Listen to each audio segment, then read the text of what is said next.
할렐루야. 아멘. 우린 지금 야고보가 편지를 쓸 때 지금까지 주제가 계속 뭐였는지 혹시 기억하십니까? 지금 야고보가 굉장히 관심을 가지고 얘기하는 게 딱 두 글자가 있습니다. 뭡니까? 시험입니다. 시험. 네, 지금 야고보는 1장 앞부분에 계속해서 시험에 대해서 얘기합니다. 처음에도 시험을 만나거든 기쁘게 여겨라. 이걸 통해서 너희 안에서 인내가 길러질 것이다. 그렇게 얘기했었죠. 그리고 밖에서부터 오는 시련이 있고 안에서 오는 유혹이 있고 이런 이야기들도 계속했습니다. 그러니까 야고보가 지금 가장 관심 있는 부분은 시험 당하는 교인들, 자기 성도들에게 시험 당하고 있는 성도들에게 하고 싶은 말이 있는 거예요. 그게 오늘까지 이어집니다. 야고보가 시험에 대해서 하는 이야기가 오늘로서 일단 마무리가 됩니다. 그래서 오늘은 그 시험에 대해서 결론 부분이라고 할 수 있는데요. 야고보는 처음에 뭐라고 얘기합니까? 내 사랑하는 형제들아 속지 말라. 속지 말라. 오늘 설교 제목이죠. 속지 말라. 뭐에 속지 말라는 얘기일까요? 어떤 거냐면 우리 앞이랑 지난주랑 연결해서 생각해 보면 하나님이 우리에게 악한 일을 하셨어. 하나님이 우리를 유혹에 빠뜨리셔. 이런 말에 속지 말라는 거예요. 하나님이 우리에게 악으로 대하셨다거나 하나님이 우리를 유혹하셔서 죄에 넘어가게 하셨다거나 이런 것에 속지 말라 이렇게 얘기하는 겁니다. 그러니까 단순히 이건 뭐 잘못된 정보니까 받아들이지 말라 이 정도가 아니고요. 너희가 잘못하면 진리에서 이탈해서 영적으로 방황할 수 있으니까 절대로 속으면 안 된다라고 야고보는 우리에게 강력하게 권면하는 거예요. 앞에서 우리가 시험과 유혹을 구분했습니다. 시험을 두 개로 해서 밖에서 오는 시련이 있고 안에서 오는 거는 우리가 뭐라고 바꾸자고 그랬죠? 유혹으로 바꾸자고 했었습니다. 그러니까 밖에서 오는 시련에 대해서는 우리가 참고 견디는 것이 그것을 이기는 방법인데 안으로부터 오는 유혹은 하나님께서 주시는 게 아니라 무엇 때문에 유혹으로 우리가 넘어갑니까? 다 자기의 욕심 때문에. 욕심 때문에 시험에 이끌린다. 야고보가 그렇게 설명하거든요. 그러니까 시험 안에서부터 오는 그런 유혹은 우리의 욕심으로 시작된다는 거예요. 그래서 욕심이 잉태한즉 뭐를 낳아요? 죄를 낳고 죄가 장성한즉 뭐를 낳아요? 사망을 낳습니다. 그러니까 욕심에서 유혹에서 죄에서 사망으로 이렇게 연결되는 선이 하나가 그어진다라는 거예요. 그러니까 많은 사람들은 자기 안에 있는 욕심 때문에 유혹에 빠졌다고 얘기하지 않고 계속해서 핑계를 댑니다. 다른 사람 핑계를 대고 환경에 핑계를 대고 그렇게 하다가 결국은 하나님을 원망하는 데까지 이르는 거죠. 그러지 말라는 거예요. 진실을 봐라. 너 안에 있는 욕심 때문에 네가 유혹을 당해서 죄로 넘어가고 죄가 그 사망을 낳는 그런 일이 일어나는 게 아니냐라고 야고보는 얘기하는 거예요. 사탄은 거짓말쟁이입니다. 사탄은 거짓말하는 자예요. 이간질하는 자고 거짓말하는 자가 사탄의 본질이거든요. 그래서 항상 거짓말을 합니다. 성도들을 속이려고 합니다. 아까 처음에 얘기했던 대로 이런 나쁜 상황 하나님이 나한테 주신 거야. 하나님은 인색하신 분이야. 이런 마음을 심어주려고 노력합니다. 이게 에덴 동산에서부터 그렇게 시작을 했어요. 하와한테 이렇게 물어보잖아요. 야, 하나님이 동산의 모든 나무를 열매를 먹지 말라고 하셨냐? 그러니까 물어볼 때부터 저희가 하나님이 왠지 뭔가 인색하신 분인 것처럼 하나님이 원래 너 모든 거는 임의로 먹되 동산 중앙에 있는 선악과의 열매는 먹지 마라 이렇게 말씀하셨는데 사단은 하와를 꼬시기 위해서 아예 부정적으로 들어가는 거예요. 야, 다 먹지 말라고 그랬냐? 하면서 하와를 다시 자꾸 생각하게 되고 그러면서 야, 그거 먹지 말라고 한 건 니네가 하나님처럼 될까 봐 걱정하셔서 그래.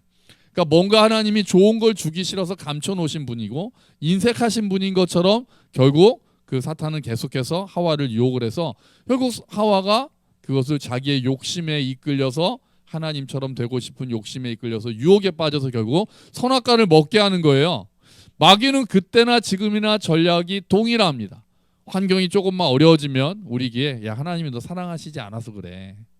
하나님이 지금 너한테 일부러 시련을 주시는 거야.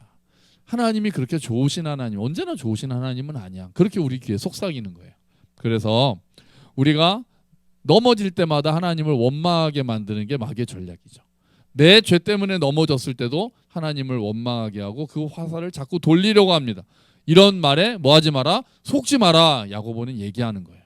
그러면 결국 우리가 꼭 붙들어야 되는 진리는 뒤집어서 말하면은 영어로 말하면 뭐겠습니까? God is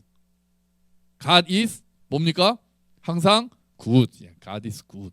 이게 우리가 붙들어야 되는 진리가 되는 거예요. God is good. 그럼 God is good 하면 다음에 뭐가 꼭 따라 나온다고 말씀드렸잖아요.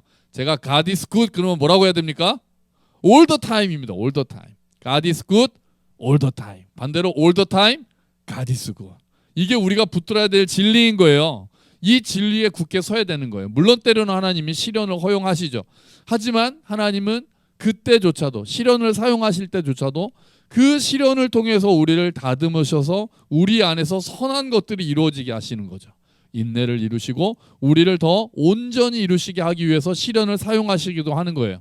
그래서 그때도 하나님은 God is good인 거예요. 그때도 우리에게 시련을 허용하실 때도 하나님의 의도와 하나님의 결과는 항상 선하게 열매를 맺는 거예요.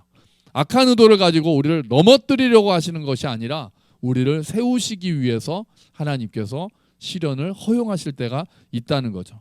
그래서 우리는 환경을 통해서 하나님을 해석하려고 하면 안 됩니다. 환경을 통해서 하나님을 해석하려고 하면 안 돼요.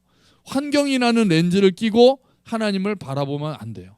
그러면 비가 올 때는 하나님이 좋은 분인 것처럼 보이지 않고 하나님을 막 미워하게 되고, 좋아질 때는, 날씨가 좋을 때는 하나님이 좋아 보이고, 그 이제 영적인 난시라고 그러거든요. 환경에 따라서 하나님이 이런 분이고, 조금 환경이 좋아지면 하나님 와 좋으신 분이다.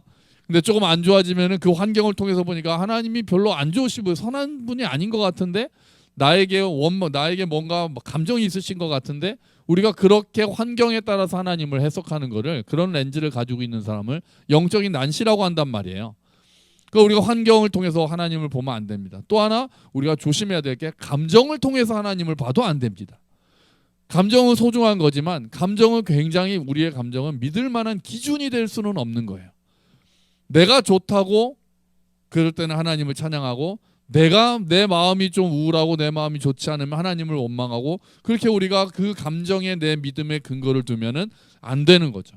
하나님은 우리가 어디에 기준을 두고 하나님을 바라봐야 됩니까? 우리가 바라봐야 될 그 기준은 나중에 나와요. 18절에 나오게 됩니다. 우리가 바라야 되는 환경, 그 렌즈는 거기 있어요. 이따가 보도록 하죠.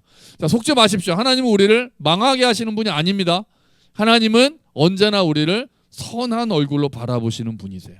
그래서 야고보는 간절하게 얘기하는 거예요. 왜냐하면 지금 야고보서를 읽는 사람들이 지금 어떤 상황이 있으니까요. 시험에 빠진 상황이 있는 거거든요. 지금 외부로부터 시련도 있고 내부로부터의 유혹도 있어서 어려운 가운데 있거든요. 그러니까 속기가 너무 쉬운 거예요.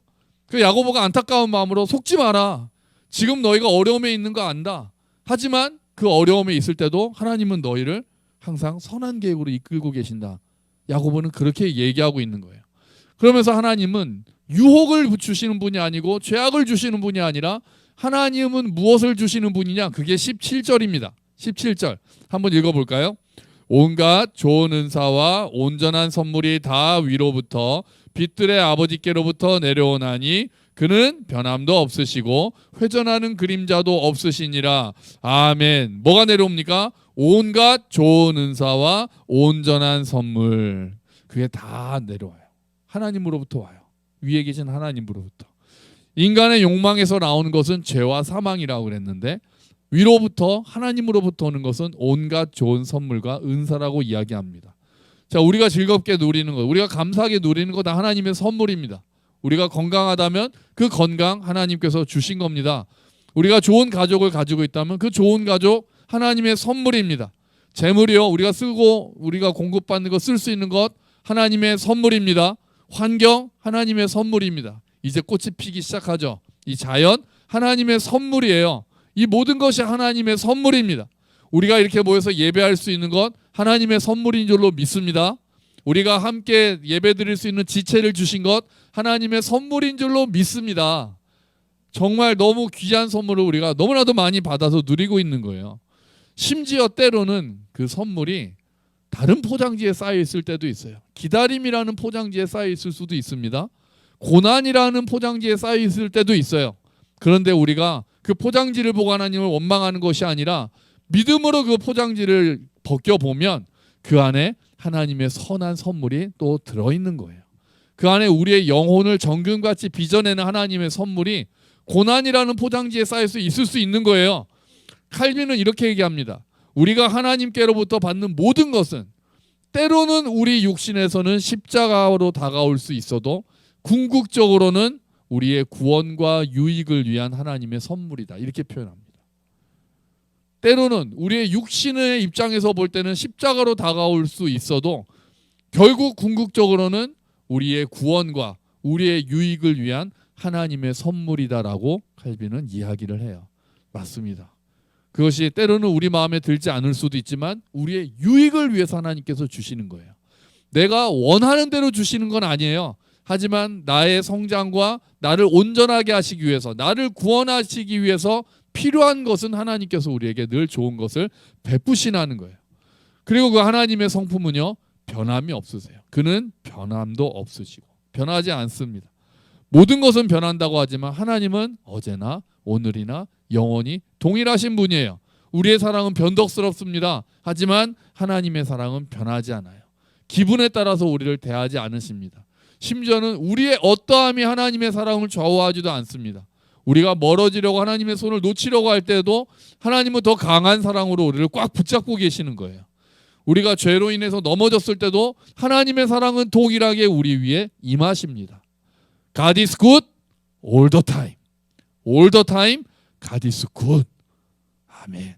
하나님은 변함이 없이 우리를 선한 길로 인도하시는 분이에요. 물론 때로 이 땅에서는 그렇게 하나님이 항상 선하십니다라고 고백하기 어려울 때도 있음을 솔직히 인정합니다. 우리가 보기에는 우리는 다 볼 수 없잖아요. 우리는 내 앞에 작은 것만 보잖아요. 그래서 우리가 하나님의 크신 계획을 다 알 수 없기 때문에 때로는 너무나도 힘들고 정말 하나님 이게 가장 선한 길입니까? 라고 하나님을 원망할 때도 있음을 고백해요. 하지만 언젠가 제가 믿는 것은 지금은 우리가 거울로 보는 것처럼 희미하지만 언젠가 얼굴과 얼굴을 대하여 보는 것처럼 확실하게 알게 되는 그날에는 우리가 그 모든 것을 알게 될 때는 하나님 앞에 내 하나님, 하나님이 언제나 선하셨습니다라고 고백하게 될 날이 올 줄로 믿습니다. 여러분, 우리가 하나님의 사랑을 느끼지 못한다면 하나님의 사랑이 어두워졌기 때문이 아닙니다. 그걸 감지하는 우리의 능력이 어두워졌기 때문이에요. 우리의 눈이 어두워졌기 때문이에요. 우리가 하나님의 사랑에 대해서 불안해한다면 그 하나님의 사랑을 신뢰하지 못하는 우리의 불안감이 너무 커졌기 때문이에요. 그래서 바울이 우리에게 하라고 하는 굉장히 중요한 기도는 마음의 눈을 밝혀달라는 기도를 에베소서에서 그렇게 기도합니다. 바울이 우리의 마음의 눈을 밝히사 하나님의 사랑을 알게 해달라고 기도합니다. 여러분, 저도 그렇게 축원합니다. 하나님께서 우리의 마음의 눈을 열어주셔서 하나님의 선물들을 보고 깨닫게 하시고 감사와 찬양으로 우리가 반응하게 되기를 주의 이름으로 축원합니다. 아멘. 감사 제목이 많아지는 것도 너무나도 귀한 일이지만 우리가 동일한 상황에서 감사할 눈이 더 많이 열리는 것이 더 귀한 선물이라고 저는 믿습니다. 자, 그러면 하나님께서 온갖 은사 좋은 선물을 주신다고 17절에 얘기했잖아요. 그런데 그 중에서 하나님이 주시는 선물 중에서 가장 좋은 선물이 여러분 뭘까요? 하나님이 주시는 선물 중에서 가장 좋은 선물은 하나님입니다. 하나님이에요. 하나님. 하나님이 주시는 선물 중에서 가장 좋은 것은 하나님 당신을 주시는 거예요. 그게 우리에게는 어떻게 나타나는 거예요? 제일 중요한 것은 구원으로 나타나는 거예요. 구원으로. 그래서 우리가 받은 선물 중에서 가장 귀한 선물은 구원이에요. 그게 가장 귀한 선물이에요. 하나님을 우리에게 주셔서 우리를 구원하신 거예요. 자, 야고보는 15절에서 뭐라고 얘기하냐면 욕심이 잉태해서 죄를 낳고 죄가 장성해서 사망을 낳는다고 끔찍한 출생에 대해서 이야기를 했습니다. 그런데 18절에서는 야고보가 반전을 이야기를 해요. 18절 한번 같이 읽어볼까요? 그가 그 피조물 중에 우리로 한 첫 열매가 되게 하시려고 자기의 뜻을 따라 진리의 말씀으로 우리를 낳으셨느니라. 아멘. 욕심이 죄를 낳고 죄가 사망을 낳는다라고 15절에서는 얘기했는데 우리는 누가 낳으셨다고요? 하나님이 낳으셨다고 그래요. 하나님이 우리를 낳으셨다. 이거는 생명의 출산이죠. 새로운 생명의 출산 아닙니까? 욕심은 죄와 사망을 낳지만 하나님은 죄와 사망으로 갈 수밖에 없는 우리를 생명으로 낳으셨다는 거예요. 십자가에서 해산의 고통을 겪으시면서 우리를 낳으셨다라고 야고보는 이야기하고 있는 거예요. 그리고 이것은 하나님의 뜻을 따라 자기의 뜻을 따라 하신 거예요. 우연히 된 것도 아닙니다. 즉흥적으로 된 것도 아닙니다. 우리가 거듭나서 하나님의 자녀가 된 것은 하나님의 계획에 따른 일입니다. 그렇기 때문에 우리가 흔들리더라도 하나님은 우리를 끝까지 책임지시는 거예요. 하나님의 뜻을 따라서 하신 일이기 때문에 그래요. 우리의 어떠함과 관계없이 우리를 향한 하나님의 계획이 영원하기 때문에 우리를 끝까지 꽉 붙잡아 주시는 거예요. 그런데 뭐를 통해서 낳으셨다라고 얘기합니까? 다시 보니까 자기의 뜻을 따라, 그 다음에 뭐라고 해요? 진리의 말씀으로 우리를 낳으셨다라고 그래요. 아까 말씀드렸던 렌즈가 이겁니다. 환경이라는 렌즈로 하나님을 바라보면 안 되고 말씀이라는 렌즈로 하나님을 바라봐야 되는 거예요. 왜요? 진리의 말씀이 변하지 않기 때문에 그래요. 풀은 마르고 꽃은 시드나 하나님의 말씀은, 여호와의 말씀은 영원할 것이다. 그 말씀이 있잖아요. 하나님께서 진리의 말씀으로 우리를 낳으셨어요. 여러분, 어떻게 사람이 죽음으로부터 영생으로 옮겨갈 수 있습니까? 어떻게 인생이 죽음에 이르는 병에서 생명에 이르는 치유로 나아갈 수 있습니까? 말씀을 통해서입니다. 진리의 말씀을 통해서예요.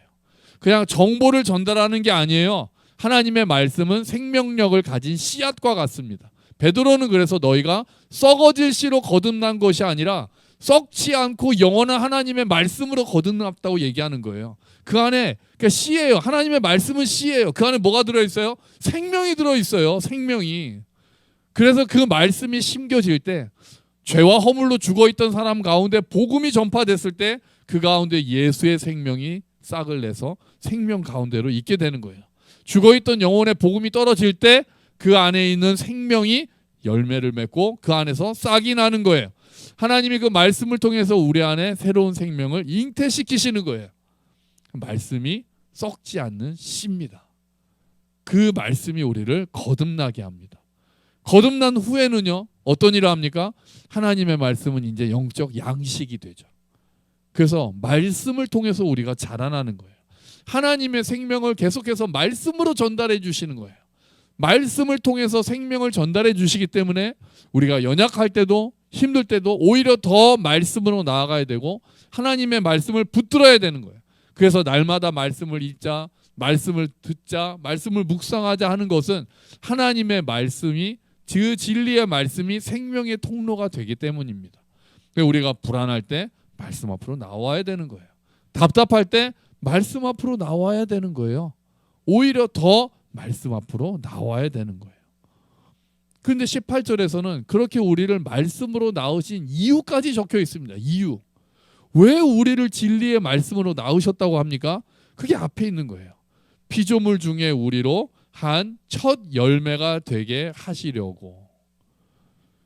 우리가 첫 열매랍니다. 말씀으로 우리를 낳으셨는데, 우리를 생명으로 인도하셨는데 우리가 첫 열매래요. 피조물 중에서, 수많은 피조물 중에서 우리가 첫 열매라고 그래요. 자, 구약시대 농부들이 추수할 때 가장 먼저 이건 첫 열매를 하나님께 드리잖아요. 첫 열매를 드리는 것은 첫 열매가 전부기 때문에 그런 것이 아닙니다.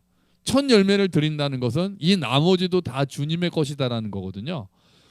우리가 첫 열매라는 것은 뭘 의미하는 겁니까? 다음에 열매들이 또 있다는 거예요. 우리가 첫 열매라고 말씀하셨잖아요. 우리를 첫 열매로 낳으셨다는 것은 우리 다음에 온 만물이 회복될 것이라는 하나님의 약속이라는 거예요. 그러니까 첫 열매를 시작으로 무수히 많은 열매들이 열릴 것이라고 하나님께서는 선언하시는 의미에서 우리를 먼저 구원하신 거예요. 그러니까 우리가 하나님의 새 창조의 첫 열매가 되는 거예요. 하나님께서 새로운 세상, 새하늘과 새 땅을 만드시는데 그 첫 열매가 우리라고요. 비록 지금은 세상이 타락하고 고통으로 신음하고 있지만 진리의 말씀으로 거듭난 우리 성도들을 시작해서 하나님께서는 온 우주를 회복시키실 줄로 믿습니다. 언젠가 그날 새하늘과 새 땅이 이루어지는 거예요. 완벽하게 이 모든 우주가 회복되는 거예요. 그러니까 우리가 그 회복된 우주의 모델이 되는 거예요. 우리가 모델하우스예요. 교회가 모델하우스입니다. 천국의 모형이고 새하늘과 새 땅을 미리 보여주는 사람들이 바로 우리들이 되는 거예요. 여러분, 그래서 우리가 자부심을 가질 수 있어요. 여러분, 자부심 가지십시오. 여러분이 새하늘과 새 땅의 첫 창조의 첫 열매라니까요. 새 창조의 첫 열매라니까요. 우리가 그 모든 것들을 먼저 보여주는 사람들이니까요. 우리가 서로를 볼 때 또는 자신을 볼 때 그냥 평범한 사람들로 보이고 때로는 별 볼 일 없어 보일 수 있잖아요. 하지만 하나님이 보실 때 우리는 새로운 창조의 첫 열매라는 자부심을 가지고 살 만한 존재들인 거예요. 그 영광스러운 자리에 부르심을 받은 사람들이 바로 우리인 거예요. 야고보는 우리에게 시험을 당하는 많은 사람들에게 이렇게 어마어마한 그 정체성을 이야기하고 있는 거예요. 그러니까 너희가 알라는 거예요. 그 시험 가운데서도 넘어지지 말라는 거예요. 우리가 새 창조의 첫 열매라는 것을 알고 이겨내라는 거예요. 유혹을 십자가에 못 박아 버리고 시련을 인내함으로써 이겨내라고 야고보는 우리에게 얘기하고 있는 거예요. 여러분 지금 혹시 깊은 시련의 터널을 지나고 계시는 분이 계세요? 까닭물을 고난 속에서 하나님의 사랑이 의심될 수 있습니까? 속지 마십시오. 하나님께서는 변덕을 부리는 분이 아닙니다. 그 가운데서도 하나님은 우리를 향한 선한 계획을 가지고 계시고 우리를 향한 하나님의 선하신 인도하심으로 우리를 이끌어 가시는 분이십니다. 우리에게 가장 좋은 것을 주시기 위해서 지금도 하나님께서는 일하고 계시는 줄로 믿습니다. 이미 아들을 우리에게 주셨잖아요. 예수 그리스도의 십자가를 우리에게 허락하셨잖아요. 아들을 십자가에 달리기까지 그 고통을 통해서 우리를 낳으셨잖아요. 진리의 말씀으로 우리를 낳기 위해서 아들 예수님을 십자가에 내어주신 분께서 우리를 위해서 뭘 아끼시겠어요? 더 이상 아끼실 것이 없는 거예요. 이제 우리에게는 가장 좋은 것으로 우리 각 사람에게 맞춤으로 가장 좋은 것들을 허락하시는 분이 우리의 좋으신 아버지이세요. 여러분 하나님을 신뢰하십시오. God is good all the time. All the time God is good. 여러분 우리가 이 진리 위에 서야 합니다. 변하지 않는 하나님의 성품을 신뢰하고 하나님께서 이미 베푸신 좋은 것들을 더 많이 발견하고 더 깊게 누리고 거기에 우리가 감사와 찬양으로 반응하고 그 진리의 말씀을 붙들어서 모든 시험을 이기고 모든 유혹을 이기고 우리가 주님을 더욱더 닮아가는 저와 여러분이 되시기를 주의 이름으로 축원합니다. 아멘. 우리 같이 기도하죠. 주님, 우리 속지 않겠습니다. 하나님이 선하신 분입니다. 항상 좋으신 분입니다. 우리가 시험을 이기고 유혹도 이기고 그 주님의 선하심을 따라가기를 원합니다. 같이 기도합시다.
하나님 아버지 감사합니다.